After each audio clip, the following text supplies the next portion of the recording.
এবার যার বিয়ে হয়েছে সন্তান হয়নি 9 বছর ধরে খালি ডাক্তারখানায় ঘুরছে, ও বলছে বউ অত মজার জিনিস লয়, তার থেকে সন্তান আরো মজার জিনিস। যার সন্তান হয়েছে সে বলছে মাল টাকা পয়সা এইগুলোর পেছনে দর কি, ওগুলোর পেছনে দরবি, সিরিয়াল দিয়ে খালি ধোঁকা চলছে।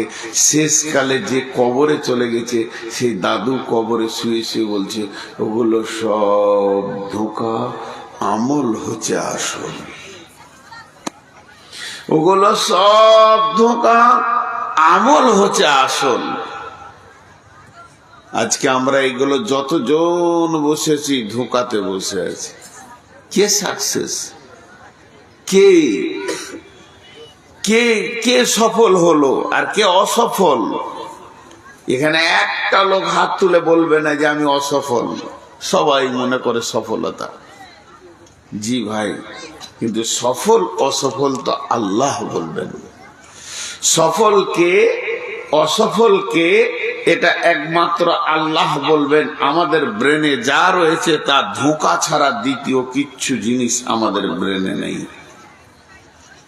আর একটা কথা বলি, আমি আয়াতের দিকে চলে যাব। আর একটা কথা খালি ছোট্ট মতো বলি, আয়াতের দিকে চলে যাব।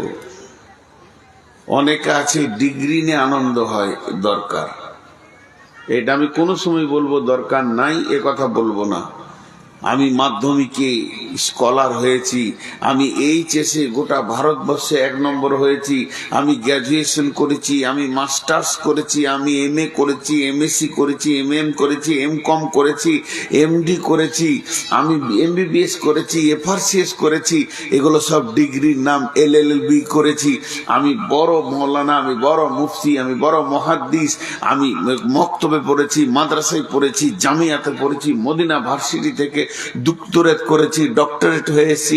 এগুলো হলো মানুষের ডিগ্রি। এগুলো কুকুরের নয়, এগুলো শিয়ালের নয়, এগুলো বাঁদরের নয়, এগুলো গাধার নয়, এগুলো মহিষের নয়, এগুলো মানুষের ডিগ্রি। আলহামদুলিল্লাহ, আপনি এগুলো করেছেন, খুশি হলাম।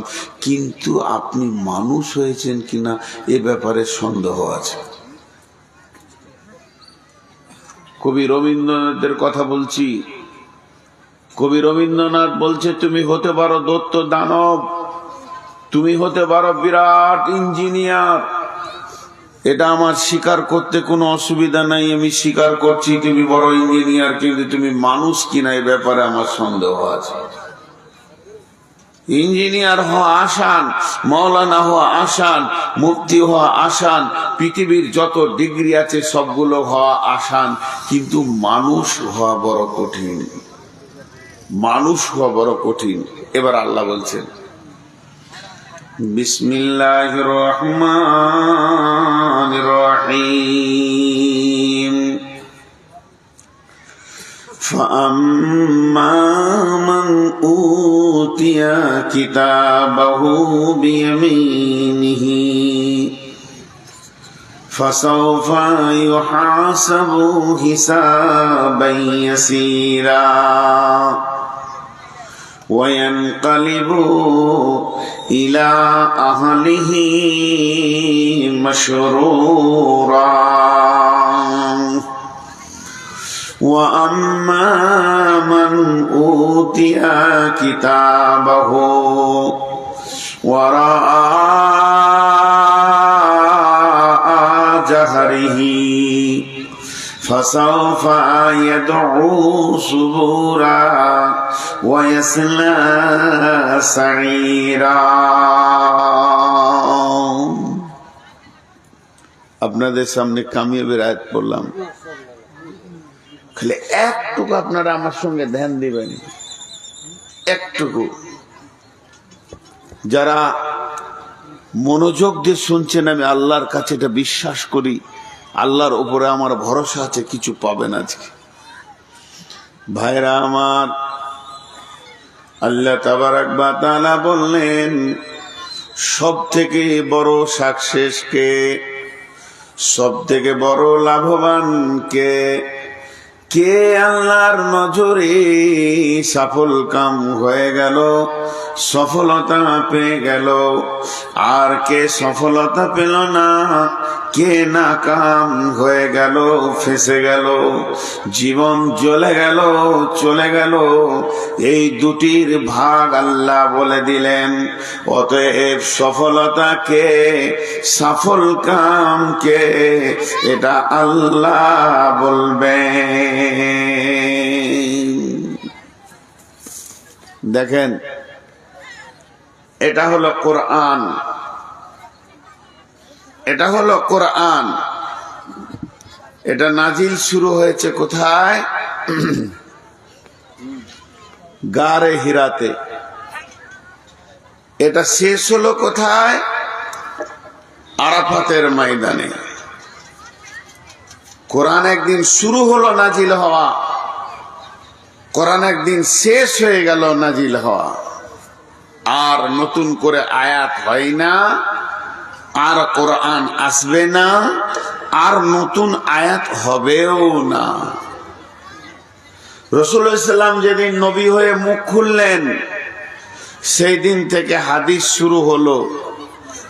আর আল্লাহর নবী মারা গেছেন, আর হাদিস নতুন তৈরি হবে না, আর হাদিস আসবে না।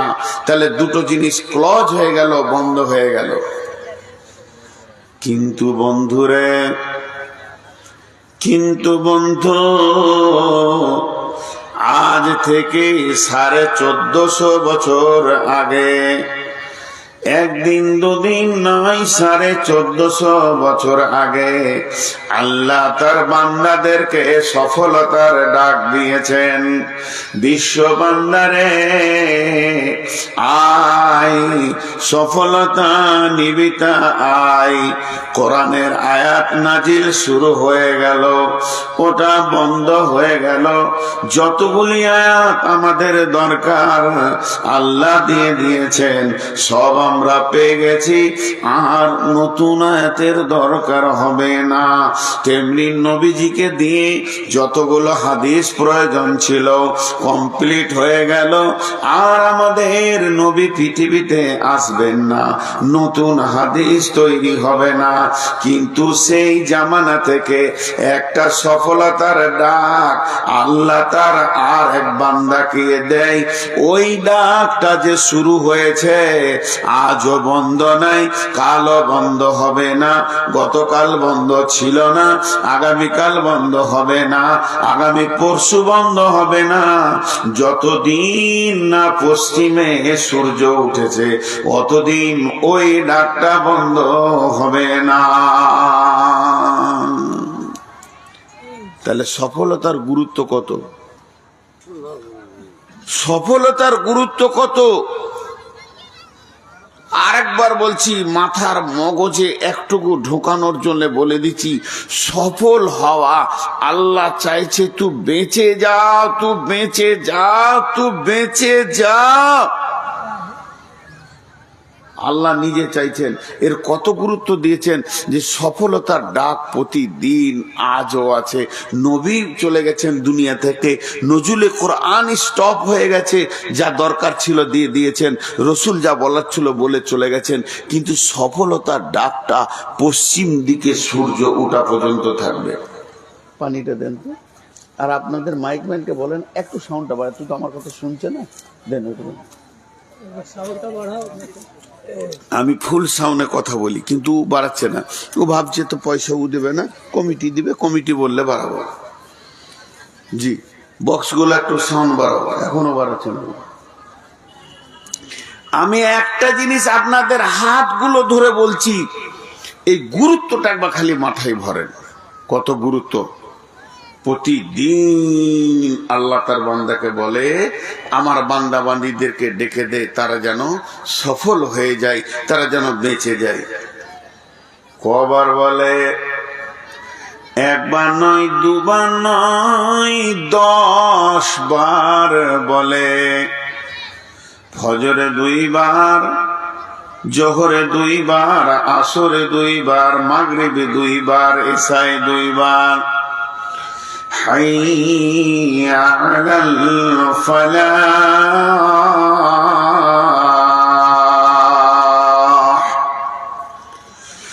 حي على الفلاح।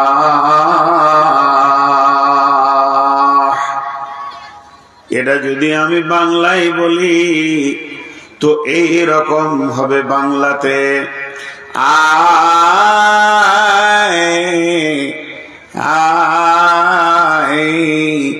সফলতা নিবিতা আয়, বাঁচবি তাই ফাঁসবি না বাঁচবি, বিপদে পড়বি না বেঁচে যাবি, আয় আয় আয়। এটা ডাকছেন কি? এটা মানুষ ডাকেনি, আল্লাহ ডাকছেন। তারা গোলামকে দিয়ে বলছে, আমার যে গোলামগুলো ফেঁসে রয়েছে, বিপদের মধ্যে রয়েছে, তারা বুঝতে পারছে না বিপদের রাস্তাতে হাঁটতে রয়েছে, তাদের অসফলতা যখন দেখবে তারা তখন পস্তাবে। তা আমাকে যেন দোষ না দেয়, আমি প্রতিদিন আমার বান্দাদেরকে আর একটা বান্দাকে বলি, তুই ডেকে দে, তুই ডেকে দে। 10 বার ডাকা হয়, আয় আয় সফল কাম লিবিত আয়।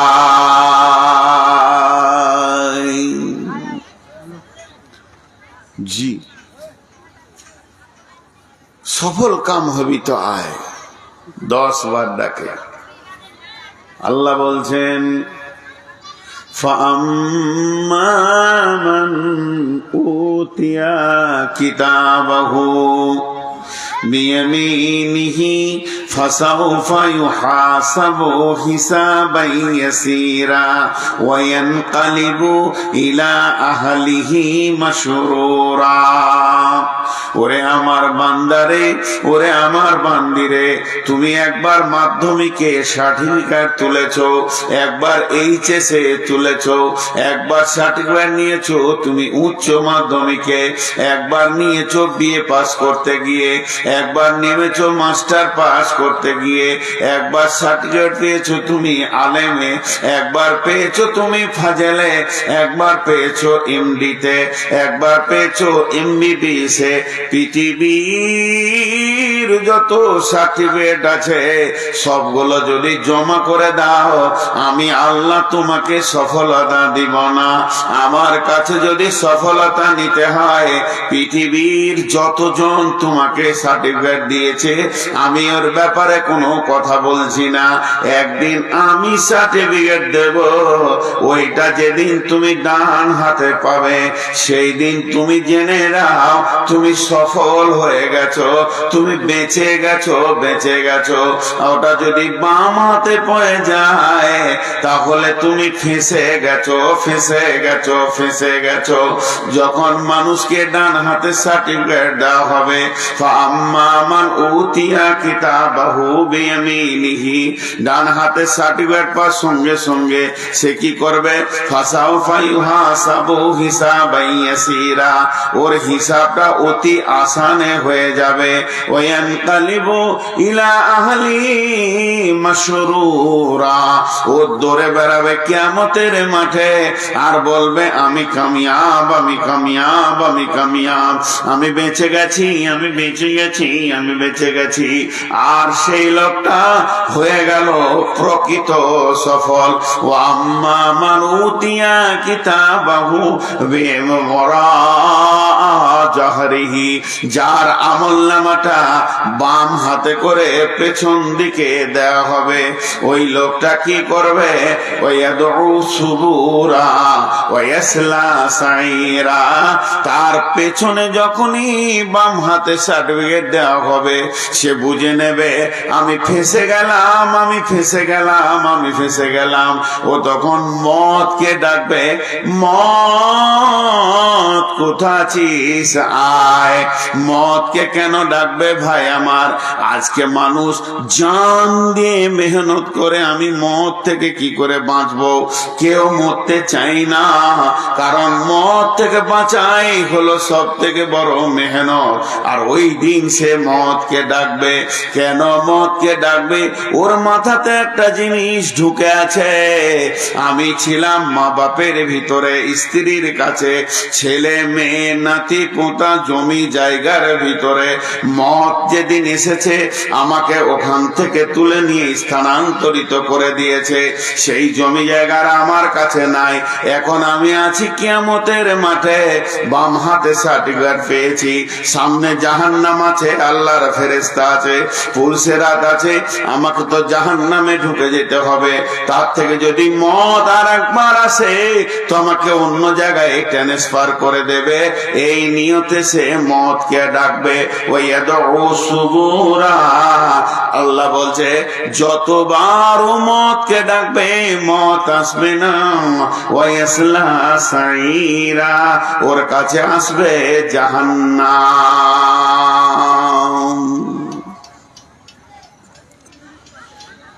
সফল তো সেই দিন বোঝা যাবে। এটা মনে হয় ঈদগাহ। একজন বিরাট দার্শনিক লিখছেন মুসলমানদের ঈদ হচ্ছে যখন তার পাটা জান্নাতের চৌকাটায় ঢুকবে, সেইটা ঈদ। আসল ঈদ সেইটা। জি, কথার মাঝে কথা বলতে বিরক্ত লাগে, বায়ানের ধ্যান কেটে যায়। 3টি কথা বলছি। এইখানটাকে রোড করেছে কটা ছেলেতে। 1 নম্বর। 2 নম্বর, মহিলা যে দাঁড়িয়েছে ওকে কে বসাবে? মহিলা মানুষ, ওকে কে বলবে বসো? এখানে কটা ছেলে দাঁড়িয়ে আছে, এরা যে কোন মানুষ, কোথা থেকে এসেছে, এদের বিবেক, এদের মাথায় একটা মগজ আছে, সেই মগজটা কি বলছে না যে তোরা বস? আর মহিলাদের ভিতর থেকে একজন এত লাইটের ভিতরেও লাইট মেরে দেখছে। আর ওই লাইটের কারণেই বদরুদ্দুজা রেকর্ড করতে দিছে না। ওই যে জ্বালিয়েছে লাইটটা, আমার মাথা এবার কটকট কটকট করে কাটছে। ওই লাইট আমি নিতে পারি না। কে ওকে বুঝাবে যে তোর লাইটটা বন্ধ কর? কমিটির কেউ আছেন, জান দিয়ে ওকে বুঝান। ওই লাইট আমি নিতে পারি না। আল্লাহ ওকে যে কোন জিনিস তৈরি করেছে আল্লাহ জানে। তো আমার দিকে ধ্যান দেন।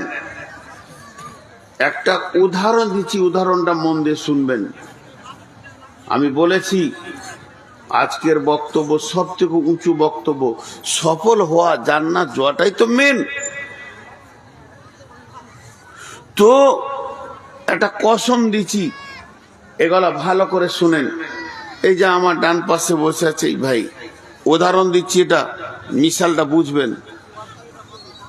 আমাকে বলছে মৌলানা সাহেব একটা মিষ্টি খান। আমি বললাম খাবো না। তারপরে বলছে না খান খান। বলছি ভাই আমার তো অনেক সুগার, আমি মিষ্টি খাবো না। 2 বার ভালো করে বললাম। 3 বারে বারে বলছে না একটা খান। তখন আমাকে রাগ লেগে গেছে। বলছি তো আমি খাবো না, তো জোর করছো কেন তুমি? এবার 4 বারে বলে বলছে 1 পিস খান। আচ্ছা এবার রাগ কত লাগে? তখন আমি বলছি আল্লাহর কসম আমি মিষ্টি খাবো না। এই কসমটা যখন খেলাম ওই লোক বুঝে নিলে রেগে গেছে, কসম করেছে আর খাবে না। তখন বলছে মিষ্টি প্লেট নিয়ে চলে যা। কবার কসম খেলাম? কবার? যা মুখ খুলে না। কবার? 1 বার। হ্যাঁ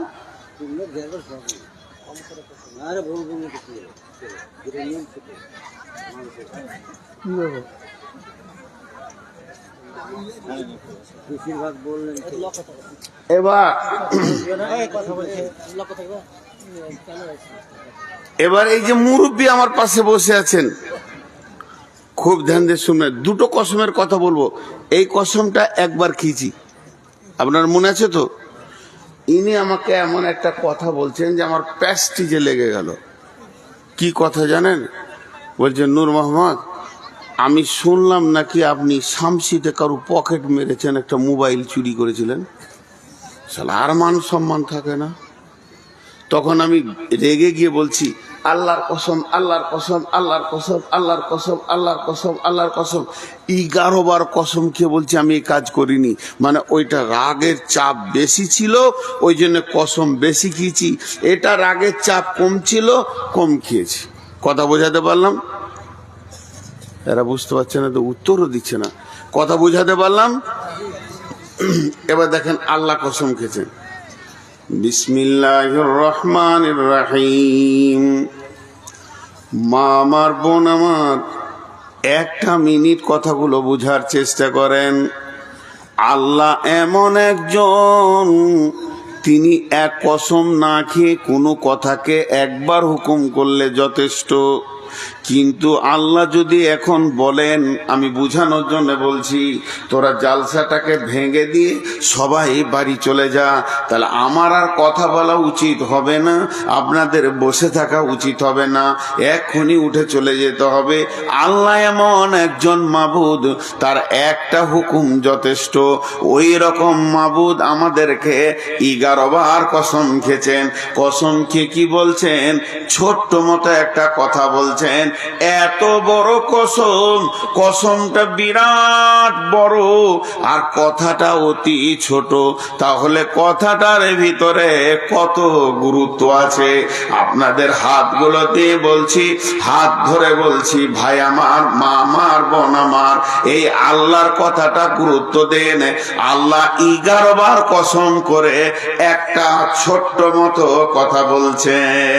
ওই কথাটা কত গুরুত্ব যে আল্লাহর মতো মাবুদকে 11 বার কসম করেছেন। বিসমিল্লাহির রহমানির রহিম। ওয়াশ-শামসি ওয়া দুহাহা ওয়াল والنهار إذا دلاها والليل إذا يغشاها والسماء وما بناها والأرض وما طحاها ونفس وما سواها فألهمها فجورها وتقواها قد أفلح من زكاها وقد خاب من دساها। 11টা কসম করার পর মাত্র ছোট দুটি কথা বললেন, কাদ আফলাহা মান যাক্কাহা ওয়া কাদ খাবা মান দাসাহা। বাস এই দুটো কথা বলছে। আর একবার বলি, আপনারা বুঝতে পারবেন কথাটা কত লম্বা। কাদ আফলাহা মান যাক্কাহা ওয়া কাদ খাবা মান দাসাহা। এই দুটি কথা বলার পেছনে আল্লাহ হা হা হা হা হা করে 11টা কসম খেলেন। আমি বলছি আল্লাহকে 11টা কসম খেয়েছেন, তার জন্য আল্লাহর ওই কথার চাপটা বেশি না।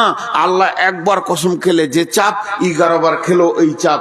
কিন্তু আমাদের অভ্যাস খারাপ, আমরা মানুষের জাত, আমাদের অভ্যাসটা এত নীচ, আমাদের চলন এত খারাপ, কেউ কসম না করলে ওই কথাটা বিশ্বাস আমাদের কম হয়।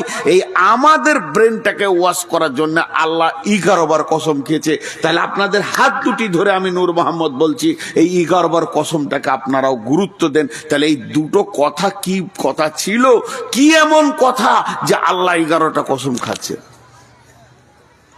কসম কটা আর একবার শোনাবো। والشمس وضحاها والقمر إذا تلاها والنهار إذا جلاها والليل إذا يغشاها والسماء وما بناها والأرض وما طحاها ونفس وما سواها فألهمها فجورها وتقواها। 11টা কসমের পর আমার আল্লাহ বলছেন, কাদ আফলাহা মান যাক্কাহা ওয়া কাদ খাবা মান দাসাহা। মা তোর পায়ে ধরছি, মা বন্ধ কর লাইটটা। মা লক্ষ্মীরে তোর পায়ে ধরছি, মা বন্ধ কর। আর এখানে এক শয়তান এসে আবার হাজির হলো, ভিডিও করছে। ওই লাইট আমার মাথা ব্যথা হচ্ছে, আমি পড়ে যাবো এখন ঘুরে। হয় লাইট বন্ধ করতে বলে, নাহলে আমাকে ছেড়ে দেন। আর আমি পারছি না, আমার চোখে অসুখ আছে, আমি মোবাইলের লাইট নিতে পারবো না। ওই মেয়েটা যে কত খবিশ মেয়ে।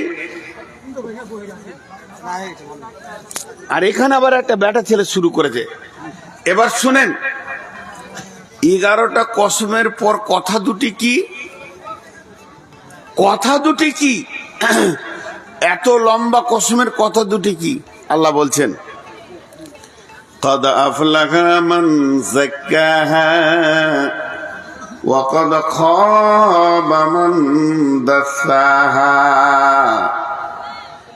যে পাক আছে সে বেঁচে যাবে, যে না পাক আছে সে ফেঁসে যাবে। চুরি করবে, ডাকাতি করবে, জেনা করবে, ব্যভিচার করবে, লুচ্চামি করবে, সুদ খাবে, মদ খাবে, এত কথা বলেনি আল্লাহ, খালি ছোট কথা বলেন, যে ব্যক্তি পবিত্র আছে বেঁচে যাবে, যে ব্যক্তি নাপাক আছে ফেঁসে যাবে। আল্লাহ 11টা কসমের পর দুটি কথা বললেন, قد أفلح من زكاها, যে ব্যক্তি পবিত্র আছে, সাফ সুতরা আছে, সে বেঁচে যাবে। وقد خاب من دساها, যে ব্যক্তি নাপাক আছে, যার গায়ে ময়লা আছে, নোংরা আছে, ওই লোকটা ফেঁসে যাবে। আর আল্লাহ তাবারাক ওয়া তাআলা এই বাঁচার জন্য প্রতিদিন 10 বার ডাকছে আর বলছে, হে আমার গোলামের দল, তোরা বেঁচে যা, বাঁচবি তো আয়, বাঁচবি তো আয়, সফলতা লিবি তো আয়। সফলতা পাবো কি করে? ওই আল্লাহ বলে দিলেন, যে পাক থাকবে ও বেঁচে যাবে, যে না পাক থাকবে সে ফেঁসে যাবে।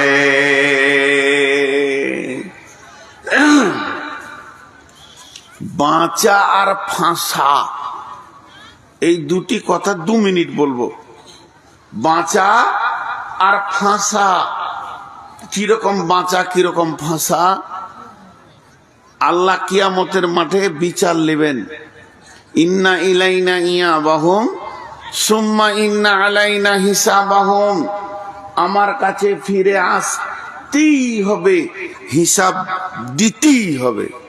আল্লাহ এমন ভাবে আমাদেরকে তৈরি করেছেন, বাইপাস কোনো রাস্তা নাই, মরার পরে সেই মাবুদের সামনে দাঁড়াতেই হবে। আল্লাহ নবী আলকামা বিন হারিসকে বলেছিলেন, আলকামা বিন হারিস, তুমি জেনে রাখো, এই ভব মেলা শেষ করে যার সামনে তোমাকে একদিন গিয়ে দাঁড়াতে হবে, তাকে তুমি ভয় করো। এই কথাটা তোমার মাথায় ভরো, মগজে ভরো, তুমি ব্রেনে ভরে লাও। ভব মেলা একদিন শেষ হবে, আর তোমাকে গিয়ে একজনের কাছে দাঁড়াতে হবে, তাকে তুমি ভয় করো। ওর পাশ দিয়ে এড়িয়ে যাব, আমাকে সামচি যদি এক রাস্তায় না যেতে দেন, তো আমি 20খানা রাস্তা বার করে চলে যাব, মাঠে মাঠে হেঁটে চলে যাব। কিন্তু কিয়ামতের মাঠে উঠতে গেলে আল্লাহর সামনে দাঁড়াইতে হবে। তাহলে বাঁচা ফাঁসা কাকে বলে? একটুকু দেখাবো, হালকা, বেশি লয়।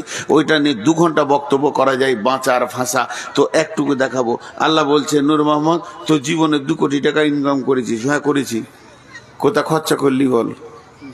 শুরু হয়ে গেল এবার খরচা। এবার আমি আল্লাহকে দেখাতে শুরু করেছি, দেখাতে দেখাতে দেখাতে আল্লাহ কোনোটাতে কেন বলছে না, তারপরে বল, তারপরে বল, তারপরে বল। এই করতে করতে 2 কোটি টাকার মধ্যে 1 কোটি টাকা 99,99,999 বলে দিলাম। এই করে খরচা করেছি। আল্লাহ আমাকে বললে না, কেন করেছিস? আমি মসজিদে দিয়েছি, মাদ্রাসাতে দিয়েছি, গোরস্থানে দিয়েছি, ঈদগাহে দিয়েছি, গরিবকে দিয়েছি, এতিমকে দিয়েছি, বিধবাকে দিয়েছি, রাস্তাঘাটে দিয়েছি, জনসাধারণকে দিয়েছি। আল্লাহ এখনো পর্যন্ত একবার বলেনি কেন দিলি বল। আর এত টাকা খরচা করার পর মাত্র একটা 5 টাকা পকেটে পড়েছিল, ওইটা নিয়ে আমি শামসি থেকে বাড়ি আসছিলাম, আর পূজার চাঁদা নেওয়ার জন্য হিন্দু ভাইরা আমাকে ঘেরে ধরেছে, আমি ওইটা ওকে দিয়ে দিলাম। আর তখনই আল্লাহ বলবে, কেনে দিলি বল। এই যে আল্লাহ একবার যদি কারু জীবনের ওপরে কেন বলে দেয় কিয়ামতের মাঠে, এটা কেন করলি বল। আজকে এখানে হলদিবাড়িতে জালসা, ইচ্ছা করে আমি আসিনি, আমার মন চাই নাই, আমি আসিনি, আমি ঘুমিয়ে বাড়িতে কাটালাম। পরে 1 মাস পর পাশে জালসা করতেছি চিতারানগরে, হলদিবাড়ির কমিটি যে বলছে আপনি এলেন না কেন, বলেন আমাদের বড় বিপদ হয়ে গেল, আপনি এলেন না কেন? এই কথাটা এরা 5 জন 10 জন বড় বড় মাথাওয়ালা গিয়ে আমাকে প্রশ্ন করছে। আমি একবারে মিথ্যা কথা বলে দিলাম, শ্বশুর মারা গেছিল, চাচা মারা গেছিল, নানা মারা গেছিল, এনাদের মুখ বন্ধ হয়ে গেল, কিছুই বলতে পারলো না। তার মানে পৃথিবীর যত বড় ব্রেনিয়ান হোক না কেন, সে যদি আপনাকে কেন প্রশ্ন করে, ওই কেনটাকে টপকিয়ে দেওয়া হবে, ডান দিকে মা দিকে সত্য মিথ্যা বলে টপকিয়ে দেওয়া হবে, সে তোমাকে ধরতে পারবে না। তবে জেনে নাও, কিয়ামতের দিন আল্লাহ যখন বলবে তুই এটা করেছিলি কেন, নবীজি বলছেন আল্লাহর মুখ থেকে কেন বের হয়ে যাওয়া মানে তোমার ফেঁসে যাওয়া। তুমি জেনে নাও আল্লাহর কেনটাকে টপকাবার ক্ষমতা কার নাই। তুমি কি করছিলে, সেই অবস্থায় কোথা ছিলে, কেন ছিলে, কি করছিলে, সব কথা আল্লাহ জানে। আল্লাহ যদি কোন মানুষের হিসাব নিতে নিতে নিতে নিতে বলে এটা করলি কেন বল, এ কেন বলবে, আল্লাহ রসুল বলছে তুমি নিশ্চিত হয়ে যাও, আর আগে তোমাকে বাড়তে হবে না। আল্লাহ কেন বলে দিয়েছে মানে তুমি ফেঁসে গেছো, তোমাকে জাহান্নাম চলে যেতে হবে, এ ব্যাপারে তুমি নিশ্চিত হয়ে যাও।